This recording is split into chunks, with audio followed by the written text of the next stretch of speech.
Salut à tous. Si vous êtes venus ici aujourd'hui, j'imagine qu'on a plusieurs points en commun. Déjà, vous êtes cool, sinon vous ne seriez pas là. Et sachez-le, vous êtes même bien plus cool que tous ceux qui sont venus ici, ici et ici. Vraiment. Ça en fait du monde moins cool que nous. Et le deuxième point qu'on a en commun, vous et moi, c'est qu'on est développeurs, et c'est normal parce qu'on est cool. Et enfin, je veux dire, quel autre métier on pourrait faire dans la vie? Et puisque vous êtes développeur, on peut très facilement déduire que vous êtes pauvre. Enfin, tout est relatif, bien sûr, et c'est pas grave d'être pauvre. Je dirais même que être pauvre, finalement, ça peut aider quand on est développeur, parce que être développeur, c'est un loisir de pauvre. Déjà, le coût d'entrée pour être développeur, il est super bas. Il suffit d'un ordi, d'un petit peu de curiosité et d'un accès à Internet. Ensuite, si tu veux déployer un microservice dans le cloud, pour des besoins personnels, généralement, ça te coûtera 0 €. Enfin, sauf si tu fais plus de 2 millions d'appels dans le mois, parce que là, il faudra payer 40 centimes tous les millions d'appels dans le mois. Mais honnêtement, je pense qu'on peut s'en remettre. Et si vous voulez faire de l'IoT, là, vous aurez besoin d'avoir un hardware dédié. Et un microcontrôleur avec Wi-Fi intégré, généralement, ça coûte 3 €. Donc, ouais, être développeur en 2018, faire du cloud, de l'IoT, c'est un loisir de pauvre. Et nous, les pauvres, on n'aime pas tellement les gens qui achètent des ampoules à 200 €.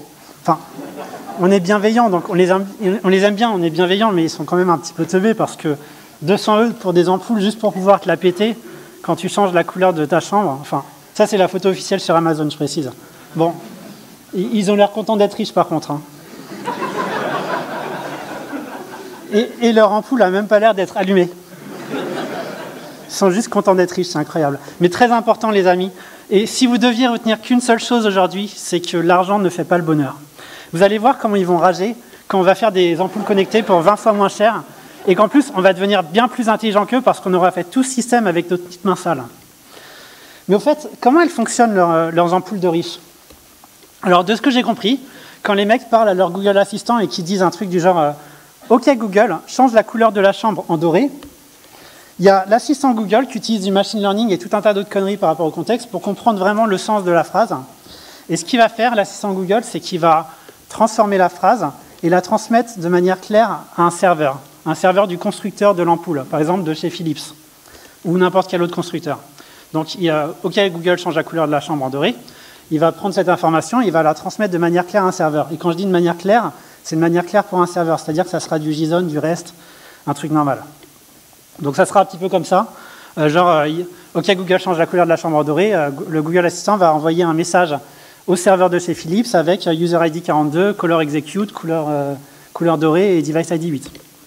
Donc en fait, le Google Assistant, il fait un appel REST au serveur de chez Philips avec des informations claires sur ce qui doit être fait. Et ensuite, le serveur de Philips, il va parser le JSON, il va comprendre ce qui doit être fait et il se chargera de contacter un appareil central dans la maison des riches qui sera responsable de contrôler tous les autres appareils de la maison. Ça, c'est très important. Donc, jusqu'à présent, on était côté cloud. Il envoie des informations sur un web service, mais il faut bien qu'il puisse changer la couleur de l'ampoule dans votre maison. Et pour ça, on va communiquer avec un appareil central dans la maison. Et cet appareil central, quand vous achetez des Philips Hue, ça s'appelle le Philips Hue Bridge. C'est un composant qui est obligatoire quand vous achetez le kit de démarrage. Et il est même vendu avec. Et finalement, ça permet de faire le pont entre les actions qui viennent d'Internet et les appareils de la maison via une communication en Zigbee, je crois, pour pouvoir contrôler les lumières à distance de manière sécurisée. Et Philips Hue Bridge, c'est pour ça que ça s'appelle un pont, en fait. C'est parce que ça fait le pont entre l'extérieur, Internet, et la maison. Dans l'esprit des riches, un pont, c'est cool. Ça fait un petit peu penser au pont-levis dans les châteaux forts, qui protège le château du danger extérieur, qui protège le château d'Internet. Le nom, je trouve, il est super approprié. Et les riches, ils aiment bien ça, se protéger de l'extérieur. C'est pour ça qu'ils se marient entre eux. Donc voilà, ça fonctionne un peu comme ça, il se paraît. Et je parle de Philips Hue depuis tout à l'heure, mais c'est les mêmes bails avec n'importe quel autre constructeur. Si vous avez d'autres constructeurs que Philips, c'est le même délire. C'est toujours le Google Assistant qui envoie un serveur au qui envoie des infos à un web service et qui transmet les informations de manière sécurisée dans la maison. Voilà, ça c'est des images promotionnelles du Philips Hue Bridge. Ça nous permet d'admirer un petit peu la beauté du truc. Mais si vous deviez retenir qu'une seule chose aujourd'hui, c'est qu'il faut se méfier des apparences. Il dit souvent ça dans Secret Story, et c'est super vrai, parce que c'est loin d'être une jolie boîte blanche propriétaire. Avec une vision plus technique qu'on a tous, finalement, on se rend compte que c'est juste une grosse boîte noire propriétaire qui est limitée à un sous-ensemble de périphériques privateurs de liberté. Du coup, ce qu'on va faire, nous, aujourd'hui, c'est qu'on va garder ce même principe de bridge, de boîte super cool, mais on va la remplacer par un Raspberry Pi 3. Ça sera bien mieux parce que déjà, le Raspberry, on peut le programmer vraiment comme on veut. On ne sera pas limité à un sous-ensemble de périphériques. Et voilà, ça sera plus ouvert, on va dire, et ça sera beaucoup plus cool. Et vous savez, il y a un autre truc que les gens pauvres comme nous, ils aiment bien quand ils ont un smartphone, c'est Android. Bon, après, il y a toujours des gens qui se voilent la face ou qui veulent un sentiment d'appartenance, je ne juge pas. Mais ce que je veux dire, c'est que quitte à être pauvre, autant assumer. C'est pour ça que sur notre Raspberry, ce qu'on va faire, c'est qu'on va installer Android dessus. On va installer une distro qui s'appelle Android Things, j'espère que vous connaissez, qui est une variante d'Android qui est destinée à l'Internet des objets et aux appareils embarqués. Donc sur le Raspberry, ce que je vais vous montrer aujourd'hui, on peut le faire de plein de façons différentes. Sur votre Raspberry, on pourrait très bien installer une distro GNU Linux dessus, mais nous, on est bien trop mainstream pour ça, donc on va mettre de l'Android. Et pourquoi on met de l'Android? Déjà parce que c'est supporté officiellement par Google, ce qui est bien. Et puis, c'est vraiment pour nos besoins, c'est destiné à l'Internet des objets et aux appareils embarqués. Pour installer Android sur un Raspberry, c'est comme pour installer une distro GNU Linux, c'est-à-dire que vous prenez le fichier, vous le flashez, et 15 minutes après, il est flashé sur votre carte SD. Vous mettez la carte sur la board Android Things, donc sur le Raspberry. Vous lancez le Raspberry et vous avez direct un Android dessus. Et c'est cool parce que on connaissait déjà Android avant sur les téléphones et les tablettes. Il y avait Android sur les montres, sur les télés et sur les voitures. Et avec Android Things, on peut créer ses propres appareils et écrire du code Android pour les contrôler. Donc pour écrire du code Android, c'est tout simple, on utilise ce qu'on connaît déjà, donc on va lancer l'IDE par défaut qui est Android Studio. Et puis quand on lance Android Studio, pour créer un projet Android pour permettre de contrôler le Raspberry Pi, eh ben, on choisit simplement la dernière option qui est de créer un projet Android Things. Donc votre IDE, Android Studio, vous pouvez créer des projets phone et tablette, Wear, TV. Et maintenant on peut créer des projets Android Things et on peut choisir les dernières versions du SDK. Donc voilà, ça c'est un exemple de projet que j'ai fait avec Android Things. J'ai pris une boîte à chaussures, j'ai mis un Raspberry Pi dedans et j'ai écrit une application Android qui embarque le SDK du Google Assistant. Comme ça, je peux parler à ma boîte à chaussures. Déjà, c'est cool parce que ça m'éloigne de l'isolement et de la folie. Mais surtout, je peux lui demander de me filer des barres chocolatées. Give me a chocolate bar. Here you are. Alors, ok, mon Twix, il pue un petit peu entre l'odeur du carton et des chaussures. Mais il y a du machine learning dans cette boîte à chaussures.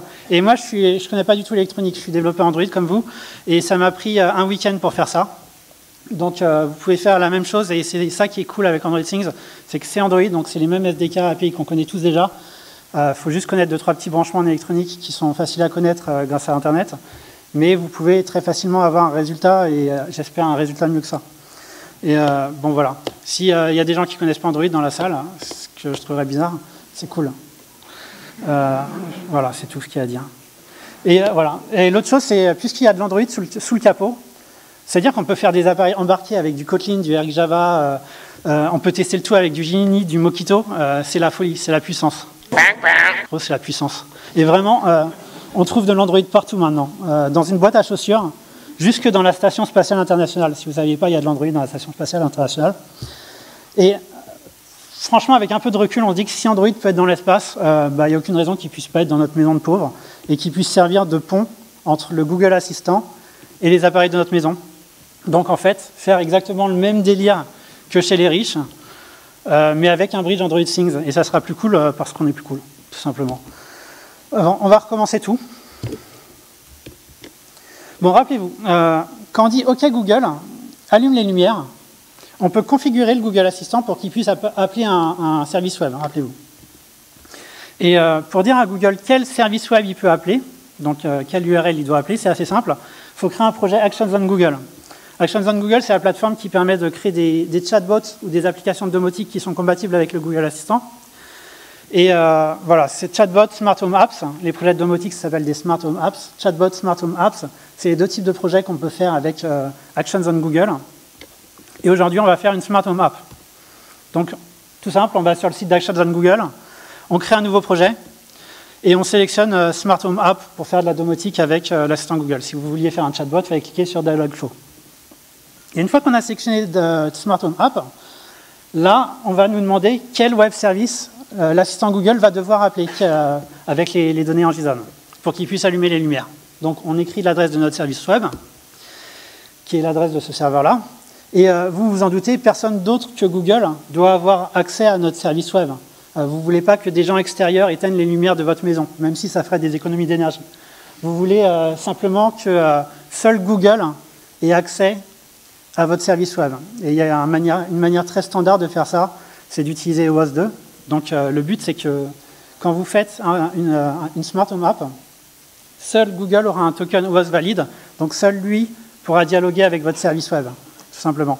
Et c'est la raison pour laquelle, quand vous faites une Smart Home App, vous êtes obligé de saisir des informations OAuth 2. Donc vous êtes obligé d'avoir un serveur OAuth et pour que l'assistant Google puisse avoir un token, pour qu'il puisse dialoguer de manière sécurisée avec votre service web. Bon, si vous êtes un individuel comme moi, vous voulez faire juste votre propre maison connectée, ça peut un petit peu faire peur d'avoir à déployer un serveur OAuth pour ça. Rassurez-vous, sur GitHub, il y a plein de projets, vous pouvez cloner en 15 minutes, vous pouvez avoir un serveur OAuth fonctionnel. Si vous êtes une entreprise, votre but c'est de créer un produit pour le marché de masse qui est compatible avec l'assistant Google. Généralement, vous êtes pété de thunes et ce n'est pas un problème d'avoir un serveur OAuth. Donc pour résumer, quand vous faites un projet Smart Home App, il y a deux choses à remplir. Premièrement, quel service web il doit appeler, l'adresse du serveur, et deuxièmement, les informations OAuth. Et une fois que ces deux informations sont complétées, vous pouvez tester si tout fonctionne en cliquant sur le bouton en bas qui s'appelle Test Draft et qui va permettre immédiatement de pouvoir tester si votre service web peut être contacté par l'assistant Google. Et vu que l'assistant Google sera le seul à avoir un token valide, il sera le seul à communiquer avec votre web serveur et tout sera sécurisé, c'est cool. Voilà, donc maintenant Google il peut communiquer avec notre service web et ce qu'il faut savoir c'est que l'assistant Google il va contacter notre service web à trois différentes occasions pour faire trois actions différentes qui s'appellent Sync, Execute et Query. Donc Actions on Google va appeler notre service web à trois moments. Sync, ça veut dire synchroniser les données. La première fois que l'assistant Google va appeler notre service web, ça sera pour savoir quel appareil on a chez nous. Typiquement, l'assistant Google ne peut pas deviner qu'on a une ampoule et si on dit allume les lumières, il ne peut pas deviner qu'on a des lumières chez nous. C'est pour ça que la première chose à faire, c'est que l'assistant Google va envoyer une action de type sync pour dire à notre service web quel appareil tu as chez toi. Typiquement, si je dis à mon Google Assistant OK Google, abaisse le pont-levis, moi ça ne marchera pas parce que je suis pauvre. Mais s'il y a un riche qui dit OK Google, abaisser le pont-levis, lui, dans son intent, il aura mis en sync qu'il a un smart pont-levis. Et puisque l'assistant Google sait qu'il a un smart pont-levis, Google abaissera le pont-levis. Ça, c'est le pouvoir de la richesse et de la synchronisation des données. Alors, comment ça fonctionne, la synchronisation? L'assistant va faire une requête HTTP POST sur votre service web avec le JSON suivant qui va contenir une intent de type sync. Donc, en gros, votre service web il va recevoir ces quelques lignes-là et vous, normal, ce que vous allez faire, c'est que vous allez parser ce JSON, vous allez récupérer le champ intent et si c'est égal à sync, il va falloir retourner la liste des appareils qu'on a chez nous. En l'occurrence, aujourd'hui, on va avoir juste une ampoule. Voilà, et du coup, il faudra renvoyer un truc comme ça. Donc, on a la requête. La réponse, ça sera « Ok, j'ai bien compris que tu veux savoir quel appareil j'ai chez moi. Chez moi, j'ai un tableau de device, mais en fait, j'ai qu'un device dans mon tableau. C'est un device de type light, puisque j'ai une ampoule, c'est une lumière. Ma lumière, elle a deux caractéristiques. Elle peut être soit allumée et éteinte. OK Google, allume la lumière, éteint la lumière. Donc, par le Google Assistant, mon ampoule peut être allumée et éteinte. C'est pour ça qu'il faut spécifier la caractéristique on-off pour dire que l'assistant peut allumer ou éteindre la lumière. Et il y a une autre caractéristique que peut faire ma lumière, c'est color spectrum. Ça veut dire si jamais je dis OK Google, change la couleur de la chambre. Donc là, je précise à Google que j'ai une ampoule qui peut soit être allumée et éteinte, mais elle peut aussi avoir un changement de couleur. Ça, c'est cool. Et ça s'appelle des traits ou des caractéristiques, comme vous voulez. Donc il y a deux choses. Il y a des types. C'est un type lumière, donc c'est pour avoir le contexte. Et il y a des caractéristiques qui sont un peu plus hardware. Elle peut être allumée et éteinte et changer la couleur. On peut aussi donner un nom à notre ampoule. Là, je l'ai appelé Lightbulb, qui veut dire ampoule, parce que je n'ai pas d'imagination. Et c'est comme ça qu'en fait, on dit à notre assistant Google quel appareil on a chez nous, en renvoyant un JSON qui va lister tous les appareils qu'on a dans un tableau Devices, quand on reçoit une action de type sync, de type synchronisé. Donc c'est du JSON, tout ce qu'il y a de plus banal. La seule difficulté ici, c'est de connaître la structure du JSON, mais ça on ne peut pas le deviner nous-mêmes. Il y a la documentation qui est très claire qui vous dit pour tel appareil, il faut renvoyer un JSON qui a à peu près cette structure-là. Et la documentation est super bien écrite, donc si ça vous intéresse, n'hésitez pas à la consulter. Évidemment, L'assistant Google peut contrôler autre chose que des lumières. Si on a un smart frigo, on peut saisir le type réfrigérateur, tout simplement. Ici, aujourd'hui, on a juste un appareil de type light. Et on avait spécifié quelles actions on pouvait effectuer dessus, allumer ou changer la couleur. Et ces caractéristiques, encore une fois, on en a plusieurs qui sont prédéfinies par l'assistant Google. Et par exemple, vous voyez, on a on-off pour allumer et éteindre, mais on a aussi run cycle, des cycles pour les machines à laver. On a aussi température setting. Si votre ampoule peut changer la température de votre maison, ce qui peut paraître bizarre, mais ça peut être possible, vous mettez la caractéristique température settings, et puis vous pourrez dire, OK, mon ampoule, il fait froid, un truc dans le genre. Bon, encore une fois, la doc, elle est super, n'hésitez pas à la consulter. Voilà. OK. Du coup, quand notre service web reçoit une action de type sync, on retourne la liste des appareils qu'on a chez nous. Mais maintenant, la question qu'on a, c'est comment on fait pour créer un service web qui est compatible avec l'assistant Google? Et la réponse, elle est super simple. Vous pouvez utiliser la technologie que vous préférez, du moment que ça supporte les requêtes HTTP et le JSON. Donc vous pouvez utiliser du Spring Boot, de l'AWS, du Node.js, du PHP, tout ce que vous voulez, tant que vous restez digne. Et nous, on est digne. Donc on va utiliser Google Cloud Functions, principalement parce que ça permet de déployer des services web en 2.2 facilement et rapidement. Donc on va créer une Cloud Function avec un éditeur de texte. Si vous ne connaissez pas, les Cloud Functions, c'est très similaire à des fichiers inspirés, c'est très inspiré par Node.js et Express. Donc on crée un fichier en JavaScript et on crée un web service. Généralement, en quelques lignes de code, on peut créer son web service. Et on crée une fonction, Google Cloud Function. Donc là, je vais exporter, donc je vais créer une fonction qui s'appelle HA pour Home Automation. Je l'ai appelé, on peut l'appeler comme on veut. Donc j'ai créé une fonction qui s'appelle HA. Et dans ma fonction, c'est-à-dire dans mon service web, la première chose que je veux faire, c'est vérifier si le token est valide. Je ne veux pas qu'on éteigne les lumières de ma maison. C'est pas cool. La deuxième chose que je veux faire, c'est parser le JSON que j'ai reçu et récupérer le champ intent. Et là, c'est un switch des familles. Si c'est du sync, du execute ou du query, vous allez faire 3 appels de fonctions différentes. Rappelez-vous, on a vu du sync. Donc si on a parsé le JSON et c'est une intent de type sync, ça veut dire qu'on a besoin de savoir quel appareil on a chez nous, et on retourne un JSON avec le même JSON qu'on a vu tout à l'heure, c'est-à-dire on retourne un HTTP 200 avec un tableau de device, et là on dit à l'assistant Google qu'on a une ampoule qui peut être allumée ou éteinte et qui peut avoir sa couleur changée. Donc voilà, et là c'est tout. Vous avez vu le code complet quasi de notre service web avec la Cloud Function qui fait juste récupérer les données du Google Assistant et de renvoyer une réponse pour le cas du sync, de la synchronisation des données. Donc maintenant, notre Cloud Function, elle est déployée, elle est créée plutôt. Il va falloir la déployer. Pour déployer des Cloud Functions, c'est une commande. Donc Google Cloud Functions, on déploie la fonction HA et on veut que notre fonction s'enclenche quand on reçoit une requête HTTP. En une ligne, on peut déployer notre Cloud Function. Maintenant que notre service web est déployé, Google va nous donner l'adresse sur laquelle on peut communiquer avec ce service web. Et c'est vraiment pour ça que j'aime bien les Cloud Functions. C'est parce que tu peux créer et déployer des services web super facilement et sans avoir à écrire beaucoup de lignes de code. Et vous savez, quand notre passion ou notre métier, c'est d'écrire du code, moins on en écrit et mieux on se porte. Et les Google Cloud Functions, c'est super bien pour ça. OK. Notre assistant Google, il est capable de communiquer avec notre service web, avec notre Google Cloud Functions, pour envoyer des intents de type sync pour savoir quel appareil on a chez nous. On va tester tout ça en lançant l'application Google Home sur notre téléphone. Ensuite, on va dans le menu contrôle de la maison. On va ajouter un nouvel appareil. Donc là, on voit notre projet Actions on Google directement disponible. Quand on clique sur notre projet, ça nous redirige sur le serveur OAuth pour que l'assistant Google ait un token valide. On s'authentifie pour que l'assistant ait un token valide. Là, l'assistant Google va appeler notre web service avec une intent de type sync pour savoir quel appareil on a. Notre web service répond qu'on a une ampoule. Donc on voit bien qu'on a une ampoule. Et c'est tout. Donc là, en quelques minutes seulement, on peut créer une Cloud Function qui est compatible avec Actions on Google pour pouvoir communiquer avec l'assistant Google pour recevoir des intents. Et là, c'est bien parce que maintenant que Google a fait une intent de type sync pour savoir quel appareil on a chez nous, Google est conscient qu'on a une ampoule connectée.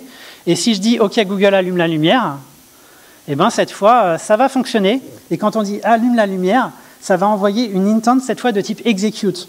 l'assistant Google veut qu'on exécute une action, qu'on allume une lumière. Donc la première fois, c'était pour savoir quel appareil on a. Maintenant, on fait « OK, Google allume la lumière ». Notre Cloud Function, cette fois, elle va recevoir un JSON avec une intent de type execute. Et voilà à quoi ressemble le JSON. Donc c'est toujours un petit peu le même délire. C'est peut-être un petit peu plus verbeux ici. Mais on peut voir que cette fois, c'est une intent de type execute. Ça, c'est le JSON que reçoit notre web service. On doit exécuter une action sur notre ampoule. On doit exécuter une action qui est de type allumer ou éteindre. Et on et at true. Donc ça veut dire qu'avec ce JSON, en le parsant correctement, on sait que l'assistant veut qu'on allume la lumière chez nous. Puisque c'est marqué, ton ampoule, il faut absolument qu'elle soit on. Donc là, c'est rien de compliqué. C'est encore du JSON qu'il faut parser. On sait que quand on a dit « OK, Google allume la lumière », notre web service doit allumer notre ampoule. Donc, on doit se débrouiller comme on peut pour contacter notre bridge Android à ce moment-là pour dire « Tiens, je te forward l'info, actuellement, il faut que tu allumes l'ampoule ». Mais surtout, ce qu'on doit faire, c'est retourner un résultat à Google. Donc, il nous a envoyé une intent de type execute et exécute l'action. Et nous, on lui renvoie une réponse. On lui dit simplement que la lampe a bien été allumée. Du JSON pur et dur, encore une fois, et le contrat, personne ne le connaît, il faut regarder la documentation, il est expliqué, il est simple.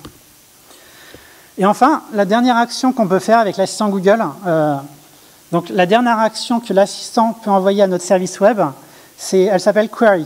C'est utile quand on demande à l'assistant des questions comme quelles lumières sont actuellement allumées chez moi. Ce n'est pas des questions qu'il peut deviner lui-même, l'assistant Google. Quand on lui demande quelles lumières sont allumées chez moi, ce qu'il va faire, c'est qu'il va envoyer une intent de type query sur votre web service. C'est toujours les mêmes bails. Et là, donc c'est comme ça, une intent de type query qui concerne notre lightbulb. Et quand on reçoit une intent de type query, notre web service, il doit simplement renvoyer l'état de nos ampoules. Donc actuellement, mon ampoule est éteinte. Donc on lui envoie encore une fois un JSON qui dit « OK, mon ampoule n'est pas allumée ». Grâce à ces trois actions, sync, execute et query, le Google Assistant peut communiquer avec notre web service web pour interagir avec tous les appareils de notre maison. Maintenant, quand notre Cloud Function va recevoir une action de type execute, ce qu'il faut faire, c'est trouver un moyen de communiquer avec notre appareil Android Things qui est chez nous pour qu'il puisse allumer les lumières. Rappelez-vous, notre but, c'est on a un Raspberry chez nous, et c'est notre Raspberry qui doit trouver un moyen d'allumer les lumières, et c'est lui qui doit recevoir les actions depuis l'extérieur. Et une façon simple, je pense que vous connaissez, pour notifier un appareil Android de manière sécurisée depuis Internet, c'est d'utiliser Firebase. Et principalement Firebase Cloud Firestore, qui est une base de données NoSQL dans le cloud qui est capable de nous avertir automatiquement quand des données ont été modifiées. C'est super cool Firebase, et c'est tellement cool qu'on va l'utiliser. On va créer un projet Firebase depuis le site officiel. Et ensuite, on va devoir ajouter Firebase dans notre projet. Donc si vous avez déjà intégré Firebase Cloud Messaging, vous êtes familier avec ça, rappelez-vous, on crée un projet, il va nous filer, tiens, voilà un JSON dégueulasse qu'il va falloir que tu mettes dans ton build.gradle, enfin à côté de ton build.gradle. Donc on va prendre le JSON dégueulasse, on va le copier dans notre répertoire du projet, et ça va fonctionner. C'est très simple. Donc on fait ce que Firebase nous demande. Bon, évidemment, on va sécuriser un petit peu le truc parce que on ne veut pas que notre conteneur Firebase soit modifiable par n'importe qui. Ça serait pas cool du tout. Donc on va créer un utilisateur pour notre bridge Android Things qui aura un accès en lecture seule. Donc Firebase, c'est assez sympa parce qu'on peut écrire des règles de sécurité. Et bon, personnellement, je ne sais jamais comment on les écrit vraiment, mais encore une fois, la documentation vous donne toujours des petits exemples et finalement, c'est assez cohérent. On voit bien un allow read, donc on fait une lecture seule sur les documents de notre utilisateur. Et ça veut dire que notre Android Things, notre bridge Android Things, il n'aura que accès aux documents qui concernent nous-mêmes, qui concernent son propre utilisateur. Donc pour sécuriser un Cloud Firestore, pour sécuriser que l'utilisateur ait des accès en read-only seulement sur les documents qui lui appartiennent, c'est juste quelques lignes de règles de sécurité, c'est assez simple finalement. Même si la structure peut faire peur, c'est simple, c'est juste qu'on ne connaît pas, mais il n'y a pas de problème. Donc maintenant, ce qu'on va faire, c'est qu'on a créé une base Firestore. Il va falloir la peupler, il va falloir lui rajouter des documents dedans. Donc on va rajouter un document qui s'appelle un lightbulb, qui va contenir deux attributs. On, qui est un booléen qui indiquera si notre ampoule actuellement elle est allumée ou non. Et puis Spectrum RGB qui va représenter la valeur de la couleur stockée dans un entier. Et l'idée en fait c'est de modifier le contenu de Firestore. Rappelez-vous, dans notre Cloud Function, ce qu'on fera c'est quand on dit « OK Google, allume la lumière », notre Cloud Function, elle va devoir modifier le contenu Firebase et elle devra mettre la valeur on a true, par exemple. Et puisque Firebase peut nous notifier automatiquement quand des données seront modifiées, eh ben, ça notifiera automatiquement notre bridge Android Things. Donc là, on a créé un document pour l'instant. On va vérifier si ça fonctionne. Donc on va sur l'interface. On voit qu'on a une collection d'utilisateurs. On n'a qu'un seul utilisateur qui a une collection d'appareils. Notre utilisateur, pour l'instant, il n'a qu'une ampoule. Et notre ampoule a deux attributs, on et la couleur. Et comme j'ai dit, quand un document de Firestore est modifié, notre projet Android Things sera notifié automatiquement. Du coup, ce qu'on va faire dans notre projet Android, donc rappelez-vous, on a créé un projet Android avec Android Studio, un projet Android Things. Ce qu'on va faire, c'est qu'on va mettre Firebase dedans. Et ce qu'on peut faire, pour être encore plus cool, c'est qu'on peut englober toute cette gestion dans un live data. Quand notre live data est actif, on s'authentifie avec Firebase pour accéder au contenu protégé. Et puis, on va écouter les changements de Firestore. Comme ça, dès qu'une donnée est modifiée depuis Firestore, Firestore nous notifiera. Nous, comme on est dans un live data, on peut très bien prendre cette valeur et la poster. Et comme c'est un live data, on peut écouter partout, on peut observer ce live data partout dans notre application. Comme ça, dans n'importe quelle activity, on peut être notifié quand la valeur du document change, donc quand l'ampoule, quand on doit exécuter des actions sur une ampoule. Ici, j'ai juste utilisé des live data, un pour me la péter, et deux pour montrer qu'on peut très bien utiliser des architectures composantes sur Android Things, parce qu'Android Things, c'est une déclinaison d'Android. Donc tout ce qui fonctionne généralement sur Android fonctionnera sur Android Things. Et c'est super simple, parce que grâce au live data, on peut être notifié depuis n'importe où quand une valeur depuis Firestore est modifiée. Et ça, c'est un autre intérêt, je dirais, que peut avoir Android Things. C'est si vous voulez faire une architecture réactive autour d'un data store en Arduino, ça ne doit pas être facile. Et là, en Android Things, si on connaît un petit peu l'API, c'est super easy. En 1 heure ou 2, c'est réglé. Voilà. Ah oui, et je ne vous parle même pas de la facilité à tester ça unitairement. Sur un Arduino, je serais encore en sueur et en train d'essayer de coder et de pleurer. Mais peut-être qu'il y a des experts dans la salle qui peuvent le faire, mais c'est un peu plus compliqué quand on est habitué au SDK Android. OK, notre appareil Android Things, maintenant, il est notifié automatiquement quand des données changent depuis Firestore. Maintenant, dans notre Cloud Function, quand on reçoit une intent, depuis Actions on Google, une intent de type execute, quand on dit OK Google allume les lumières, notre Cloud Function, elle va devoir modifier le contenu de Firebase. Donc dans notre Cloud Function, dans notre fichier JavaScript, les premières lignes qu'on va devoir écrire, c'est du boilerplate, c'est juste pour s'authentifier sur Firebase. Vous n'avez pas besoin de retenir ça, c'est juste du boilerplate, vous l'écrivez une fois et c'est réglé. Et donc quand on reçoit une intent de type execute, on va récupérer la référence du document depuis Firestore, donc c'est une ligne.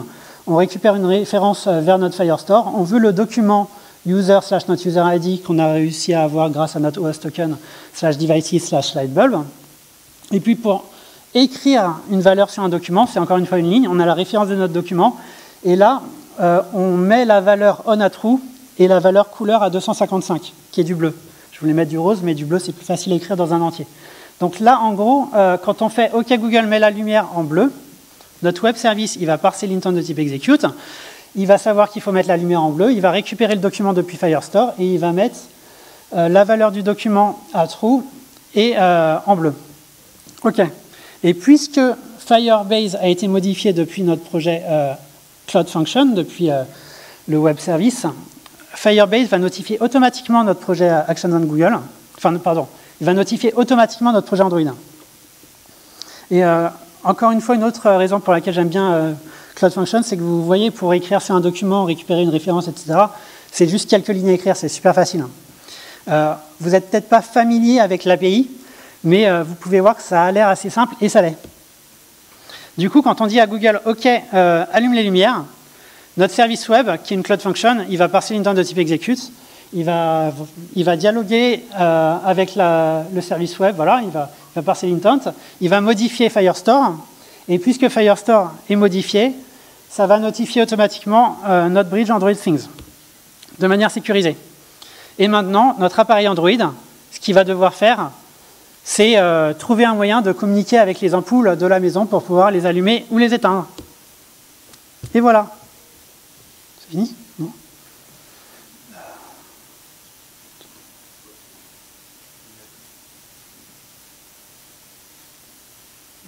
Ok. Ah oui, pardon. C'est vrai qu'on n'a pas de lumière pour l'instant, parce qu'on est pauvre. Du coup, on va acheter des ampoules RGB, mais on ne va pas acheter des ampoules à 200 €, parce qu'on est cool.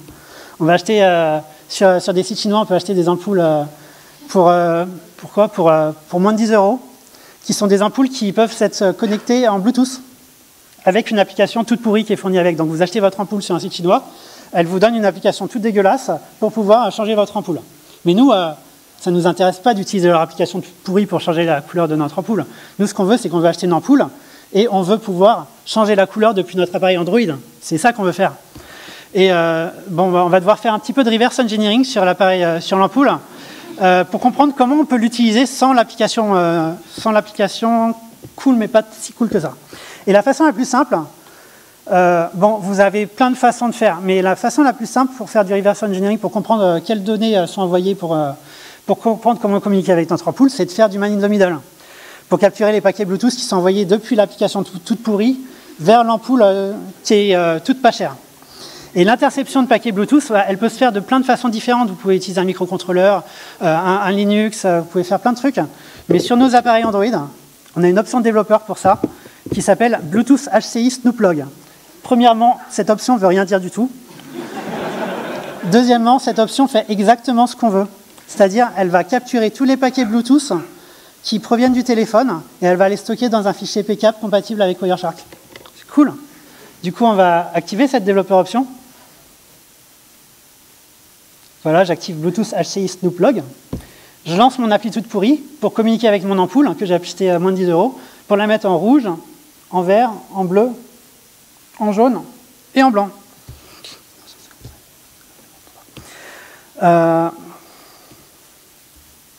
Voilà, à ce moment-là, quand on a communiqué avec notre ampoule, on a forcément envoyé des paquets. Et puisqu'on a activé la développeur option, on a accès à ces paquets. Donc on a juste à récupérer un ADB pool sur le fichier, sur le système du téléphone Android, pour récupérer le fichier. Et puis on va l'ouvrir avec Wireshark. Donc on lance Wireshark, on ouvre le fichier généré. Et là, on peut voir quelques commandes de type écriture sur notre ampoule. On peut voir que c'est des commandes Bluetooth d'écriture sur le service FFE5, la caractéristique FFE9, et la valeur qui était envoyée pour du rouge, c'était celle-là. Bon, je ne sais pas ce que ça veut dire. Ça, c'était du rouge. Ça, c'est la même chose pour du vert, pour du bleu, pour du jaune et pour du blanc. Donc là, on a accès à toutes les infos qui ont été envoyées sur notre ampoule. Et on s'est rendu compte que pour pouvoir mettre l'ampoule en rouge, la valeur écrite, c'était 56, suivi de FF0000, suivi de 00F0A. La première fois qu'on voit ça, on ne sait pas pourquoi, mais c'est normal, puisqu'on a des données, maintenant il faut trouver un pattern commun. Et pour changer la couleur en vert, c'était encore 56, suivi de 00FF00, tiens, on dirait que c'est le color code hexadécimal pour la couleur verte, c'est peut-être lié, suivi de 00F0A.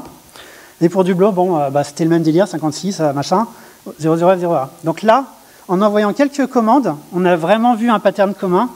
Et finalement, grâce à ces données, on se rend compte que si on veut changer la couleur de notre ampoule, il faut simplement trouver un moyen d'écrire en Bluetooth LE sur le service FFE5, la caractéristique FFE9, et la valeur qu'il faut envoyer pour dire mets l'ampoule en telle couleur, il faut envoyer la valeur 56 suivie de rouge, vert, bleu, 00F0AA. Pourquoi c'est suffixé 56 ? Pourquoi c'est préfixé 56, pourquoi c'est suffixé ? On s'en fout. C'est le pattern qui est comme ça. On a vu que c'est ça. Donc, on n'a pas besoin de tout savoir. On a juste besoin de savoir ce qui nous intéresse. Et là, on sait exactement tout ce qu'on veut pour changer la couleur. Donc, on va le faire manuellement parce qu'il y a une application NRF Connect qui permet d'envoyer des données brutes. Donc, on va aller sur notre service, sur notre caractéristique. Je veux du rose, donc je vais écrire 56, FF00FF qui est la couleur hexadécimale pour du rose, suffixé par 00F0A. J'envoie et la couleur est rose.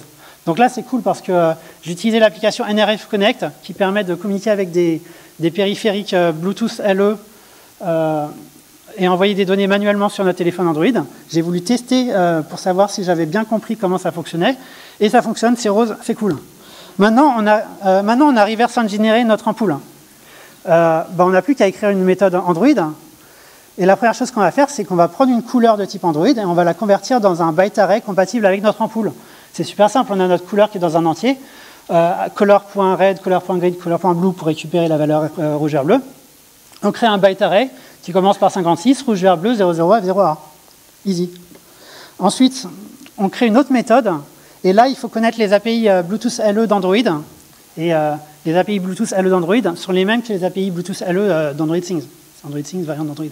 Donc on utilise les API de Bluetooth LE d'Android pour envoyer notre byte array sur notre ampoule. Donc grossièrement, il faut juste récupérer le service FFE5, la caractéristique FFE9, et écrire sur cette caractéristique la valeur retournée par notre méthode qui a converti une couleur dans un byte array.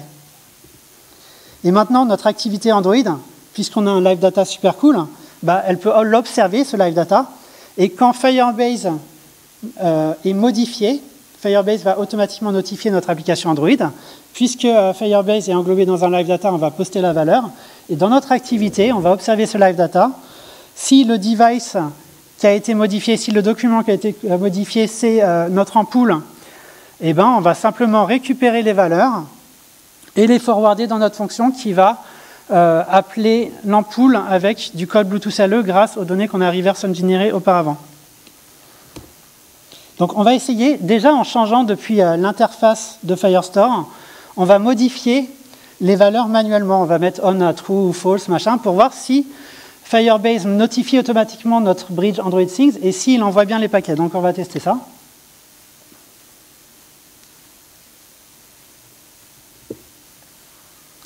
Donc là, voilà, je vais mettre des couleurs et ça va changer.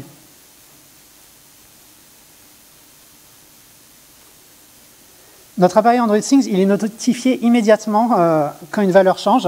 Vous voyez, c'est quasi immédiat quand je change la valeur, puis Firestore, c'est notifié, c'est incroyable. Et finalement, grâce à Android Things et les services Google, on a réalisé un bridge physique sécurisé entre Internet et notre maison. Donc ce qu'on a fait, c'est exactement le même délire que chez les riches.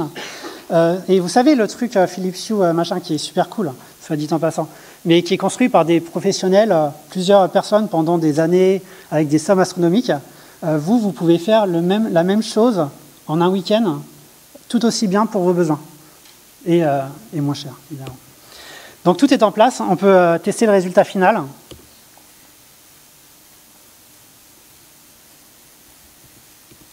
Ok, Google, mets la lumière.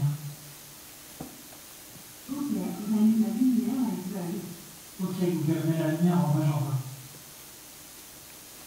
Très bien, vous descendez la couleur pour la lumière, la jaune sur le magenta. Ok, Google, mets la lumière en bleu. Ok, vous descendez la couleur pour la lumière, la jaune sur le bleu. C'est tout? Ok. Je vais répéter, mais encore une fois, quand je dis OK Google met la lumière en bleu, notre Cloud Function, elle va modifier les données depuis Firestore. Et je vais repasser la vidéo, vous allez voir qu'il y a des valeurs ici.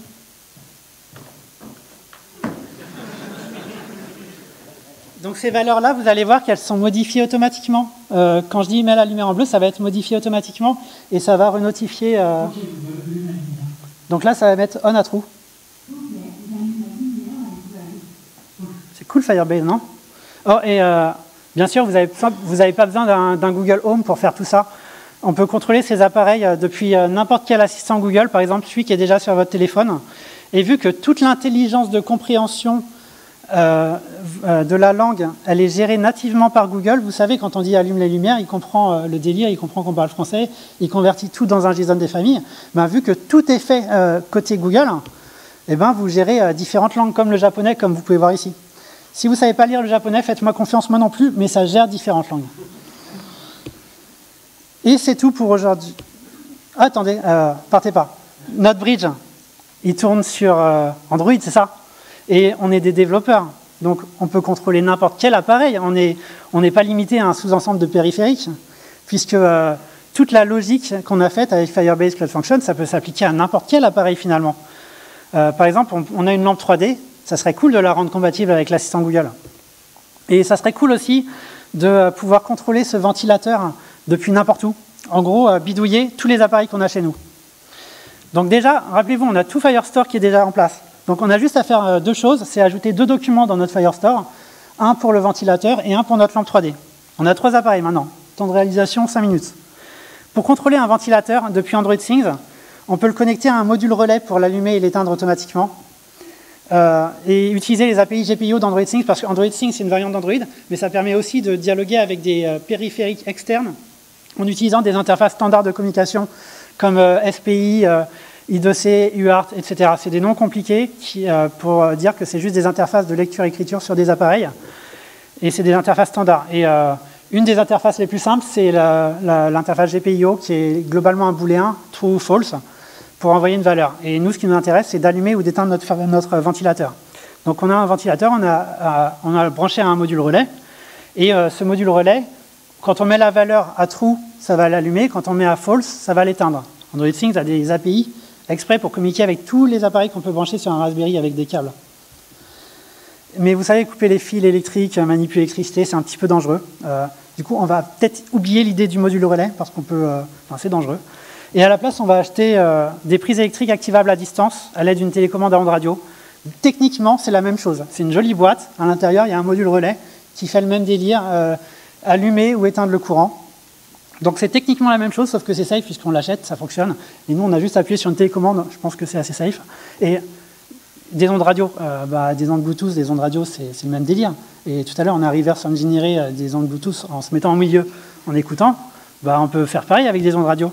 Donc vous achetez un Arduino, un récepteur, pour recevoir des ondes radio. Et vous allez devoir flasher l'Arduino.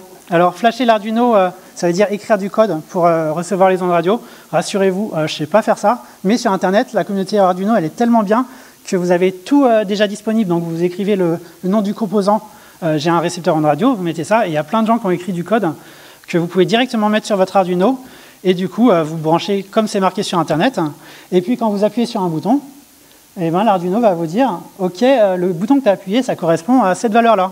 OK.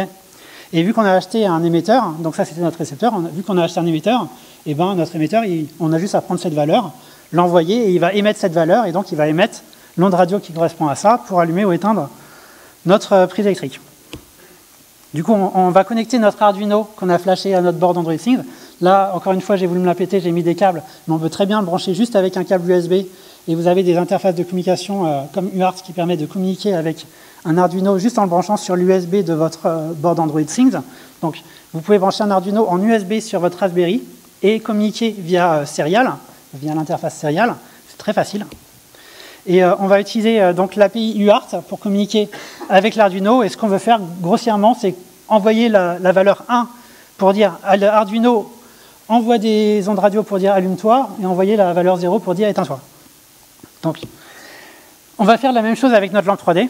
Donc, si vous avez besoin de hacker un périphérique simple qui a un bouton physique, la manière la plus simple, c'est d'ouvrir le bousin, de souder un module relais qui va simuler un appui sur un bouton.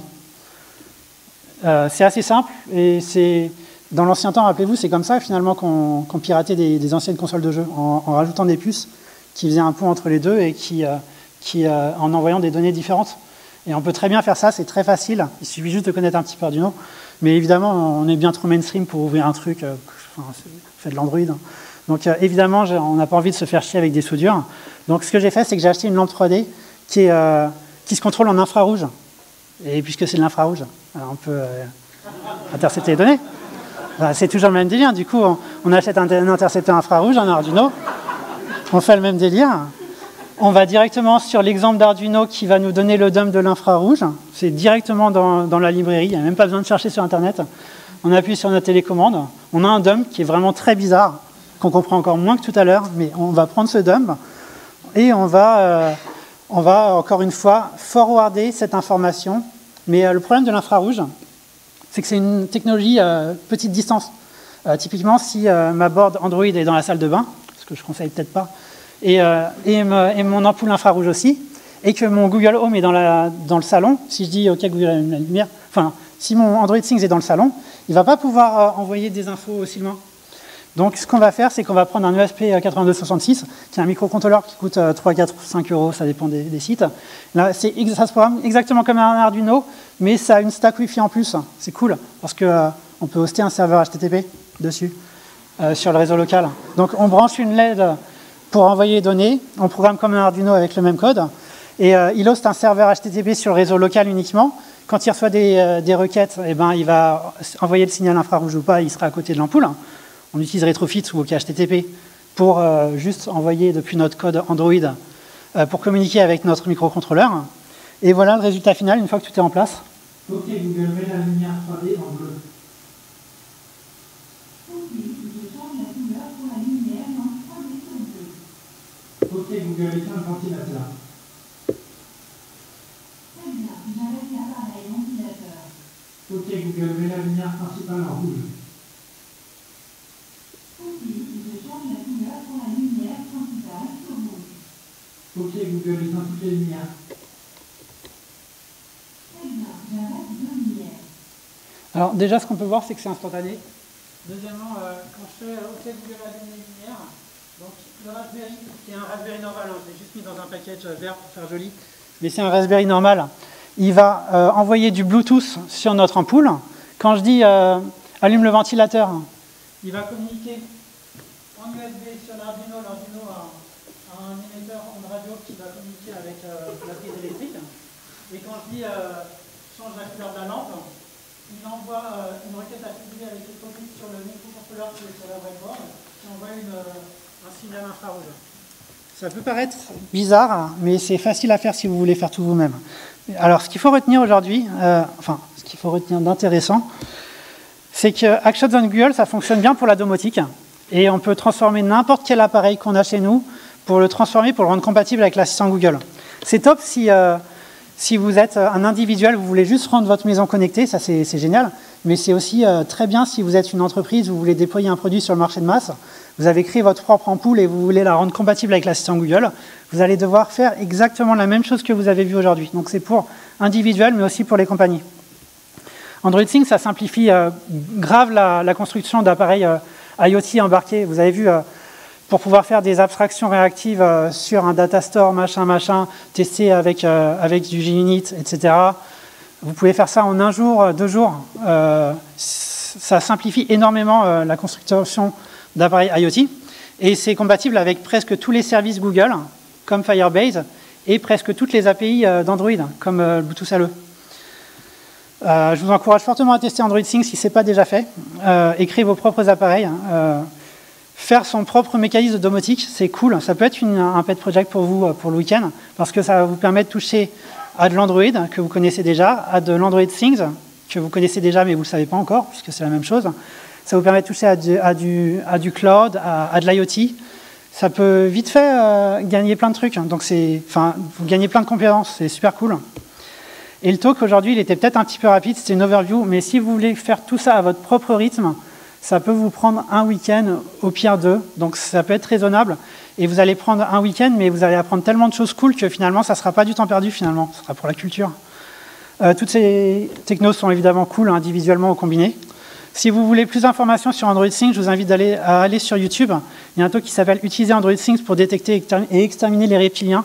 Alors en fait, on a pris Android Things, on a rajouté du machine learning dessus pour apprendre à détecter les reptiliens et on a créé un smart lance-flamme pour pouvoir les exterminer. Vous pouvez voir ça sur YouTube, c'est une introduction à Android Things. Si vous voulez plus de contenu aujourd'hui, il y a tous les codes sources des projets, donc que ce soit le code Android Things sur le premier lien, il y a le code Android Things, mais aussi le code pour le microcontrôleur, pour la lampe 3D, il y a le fichier qui a permis d'analyser les requêtes Bluetooth, tout est en vrac dans ce repo, donc si vous êtes curieux, vous voulez juste voir, tiens, comment il a fait le code pour l'Arduino, vous pouvez juste voir ce code-là. Le deuxième, c'est si vous voulez faire exactement ce que vous avez vu aujourd'hui, mais à votre propre rythme, il y a un article qui explique pas à pas toutes les étapes, donc si vous voulez vraiment tout faire à votre propre rythme, vous allez là. La documentation et les 2 derniers articles pour reverse engineer des périphériques BLE ou infrarouge. Et c'est tout pour aujourd'hui. Vous pouvez me suivre sur Twitter pour des trucs cool. Les slides sont déjà dispo en ligne si vous voulez. Il n'y a pas le temps pour les questions, mais n'hésitez pas à me pinguer IRL ou sur Twitter, je répondrai. Merci d'être venu, merci d'être beau, et merci pour votre attention.